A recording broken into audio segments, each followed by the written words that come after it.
मुनि महाराज षटावश्यकों का पालन करते हैं, उसी प्रकार श्रावक के भी 6 आवश्यक होते हैं।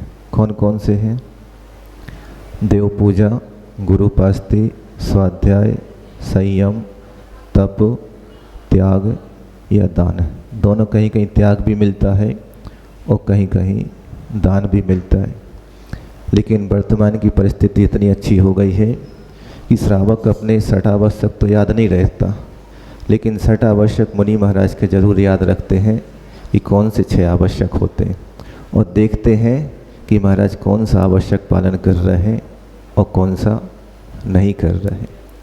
कि श्रावक अपने भूल गया कि हमारे 6 आवश्यक कौन कौन से हैं। सबसे पहले 6 आवश्यक में है तो देव पूजा। देव पूजा का अर्थ आखिर होता क्या है? कि देव की पूजा करना। तो कौन से देव की पूजा करना? क्योंकि ये तो नहीं कहा कि कौन से देव। अब देव 4 प्रकार के होते हैं, भवनवासी, व्यंत, ज्योतिष और वैमानिक। ये भी देव कहलाते हैं। तो देव की पूजा करने के लिए कहा है, तो कोई से भी देव की पूजा कर लें क्या? नहीं करना। तो फिर कौन से देव की पूजा करना? तो कहा गया कि जो 18 दोषों से रहित हैं, ऐसे बीतरागी देव की पूजा करना के लिए। अब सबसे पहले आखिर पूजा को क्यों रखा? तो सबसे पहले पूजन को इसलिए रखा कि अगर व्यक्ति एक पूजन कर लेता है तो समझ लेना उसके 6 आवश्यकों का पालन हो जाता है। 6 आवश्यक का पालन तो करना ही है। अगर नहीं कर पाता है तो सिर्फ एक पूजन करने में उसके 6 आवश्यकों का पूरा पालन हो जाता है। अब पूजन के पहले क्या करना है ये तो कुछ कहा नहीं, किसी पूजन करना के लिए। तो पूजन के पहले और कुछ करना पड़ता है, वो बताया कि भगवान का अभिषेक करना। अभिषेक करना तो कैसे करना, इसकी प्रक्रिया बताई है, लेकिन पात्र बताया कि कैसे करना, कि किस पात्र से भगवान का अभिषेक करना। स्टील के पात्र से करना, लोहे के पात्र से करना, या थोड़ा सा और अगर वर्तमान में चलें, अब भविष्य में देखें, अभी तक जो अभिषेक करते थे आप लोग, वो अलग अलग पात्रों से करते थे।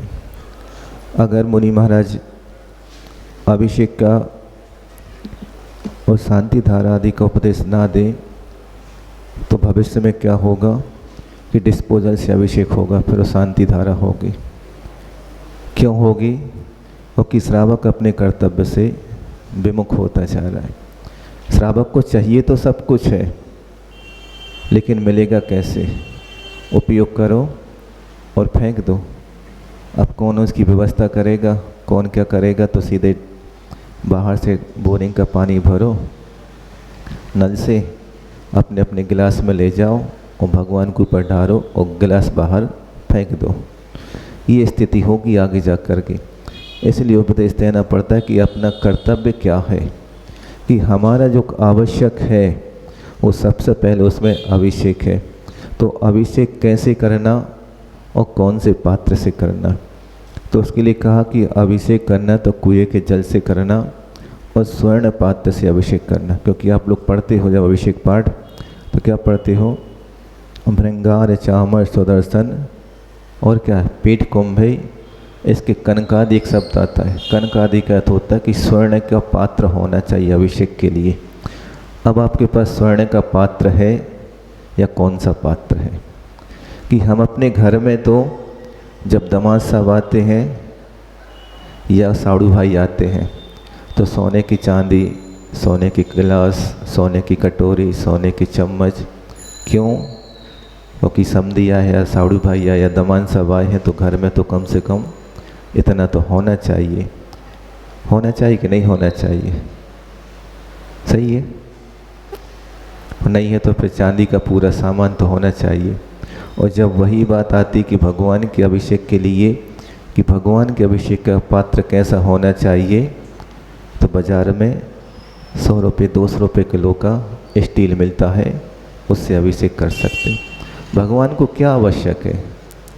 उन्हें कहे चाहे लोहे के पात्र से करो, चाहे स्टील के से करो, चाहे डिस्पोजल से करो, उन्हें कोई मतलब नहीं है क्या मतलब? और ना भी करो तो भी कोई मतलब नहीं है। ऐसे ही है। कि कौन से पात्र से मैं भगवान का अभिषेक और शांति धारा करना चाहिए। तो उसके लिए का स्वर्ण पात्र होना चाहिए। अब उसके साथ स्वर्ण पात्र तो होना चाहिए, जब पूजन करते तो पूजन की तरफ भी कैसी होनी चाहिए।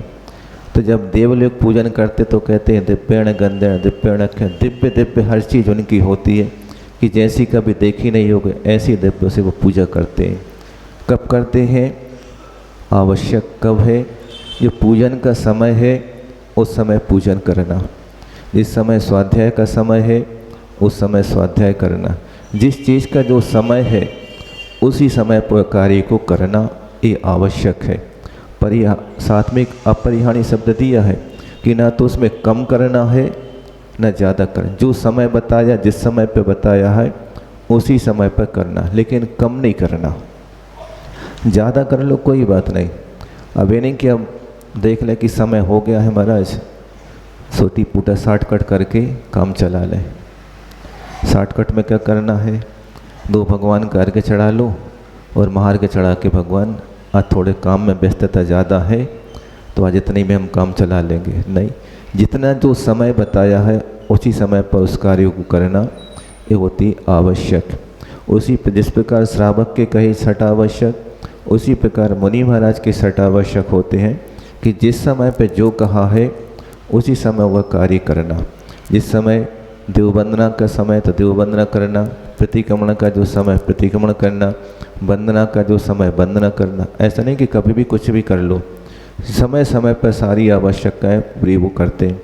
तो दोनों को लेकर के मार्ग चलता है। क्योंकि भक्ति कौन सी है? तीर्थंकर भावना चले कि तीर्थंकर प्रकृति का बंद करने वाला श्रावक कैसा होता है और साधु कैसा होता है, कि दोनों बराबर अपने समय पर जो कार्य हैं उन कार्यों को करके अपने कर्तव्य का वो पालन करता है। तो हमारा सबसे पहले कर्तव्य क्या होता है और क्या होना चाहिए? तो सबसे पहले हमारा कर्तव्य ही होना चाहिए कि जब सुबह होती है तो सबसे पहले सिर्फ एक ही रास्ता होना चाहिए कि भगवान अगर मैंने सुबह का सूरज देख लिया है तो सबसे पहले हम भगवान का ही मुख देखेंगे, भगवान के ही दर्शन करेंगे और क्रियाएं बाद में करेंगे। लेकिन होता क्या है, आज सबसे पहले उठेंगे तो क्या देखते हैं? मोबाइल देखते हैं कि किस किस के मैसेज रात भर में आए थे, उनको फिर बाद में रिटर्न रिप्लाई भी करना है कि हमने आपका मैसेज देख लिया, इसका जवाब ए है। उसके बाद भगवान के पास आते हैं, फिर कहते भगवान आज ऐसे ऐसा कार्य हो गया है, मेरा एक कार्य हो जाएगा, इस उद्देश्य से हम आपका अभिषेक और शांति धारा कर रहे हैं। जैसे परसों कल ही ये लग जी बता रहे थे कि अब शांति धारा क्यों करते हैं? बच्चे की शादी हो जाए, ऐसा ही है। और अगर कोई यूपीएससी की परीक्षा दे तो सब पास हो जाए, चुनाव में जीत जाए, सामने वाला हार जाए। कौन कौन सी भावना लेकर के हम भगवान के पास शांति धारा करते हैं? करते कि नहीं करते? हम भगवान के पास क्या मांगने आए हो, क्या कर रहे हैं? क्या हमारा यही आवश्यक है? क्या आपका आवश्यक कौन सा? ये तो देखो पहले हमारा जो आवश्यक है वो सट आवश्यक में कहा कि पूजन करना है बिना किसी स्वार्थ भाव के। पढ़ते तो आप लोग हैं मेरी भावना में, क्या पढ़ते हैं? स्वार्थ त्याग की रहे भावना, ऐसा ही है। क्या पढ़ते हैं? तो भावना तो स्वार्थ त्याग की कहाँ हो रही? भावना तेज हो रही, स्वार्थ की रहे भावना। भगवान हम आपके पास आते हैं तो सिर्फ एक ही स्वार्थ से तो आते हैं कि सामने वाले का बुरा हो जाए, हमारा अच्छा हो जाए, धर्म में वृद्धि ना हो, व्यापार में वृद्धि तो होनी चाहिए। होता कि नहीं होता? और बताओ, सच बताना कि दो को अब जब शांति धारा के नाम लिखाते हो तो ये भाव से लिखाते कि नहीं लिखाते? लिखाते हैं। क्योंकि हमने 4-5 बार सुना था, फिर उसके बाद हमने कहा था कि आप लोग क्या मांगते भगवान से? भगवान से मांगना तो इतना मांगो कि भगवान हमारे घर में बस धर्म की वृद्धि होती रहे। जब धर्म की वृद्धि जिसके घर में होगी तो उसके यहाँ कोई चीज़ की कमी हो ही नहीं सकती। ये तो कोई नहीं मांगता, लेकिन ये जरूर मांगते कि व्यापार में वृद्धि हो, कि भगवान 2 साल से सोयाबीन और चना रखे हैं, भाव नहीं बढ़ रहे हैं, उनके भाव बढ़ जाएं। हम इस उद्देश्य से शांति धारा करा रहे हैं, कर रहे हैं। करते कि नहीं करते? सही सही बताना बिल्कुल, क्योंकि आज अंतिम दिन है 10 लक्षण का। ये भावना रख के करते कि नहीं करते आप लोग? करते हो। लेकिन आपको ये भावना नहीं रखनी। आपका जो कर्तव्य है वो एक कर्तव्य समझ के करना कि भगवान ये मेरा कर्तव्य है, इसको मैं करूँगा, मेरा पुण्य तो इसी में बढ़ेगा। और जब पुण्य बढ़ेगा तो संसार की सारी चीज़ें तो आपको मिल ही जाएंगी। अब मांगना क्या उनसे? उनसे जो मांगो वो मिलेगा, लेकिन उनसे मांगना सोच समझ के मांगना कि क्या मांग रहे हैं।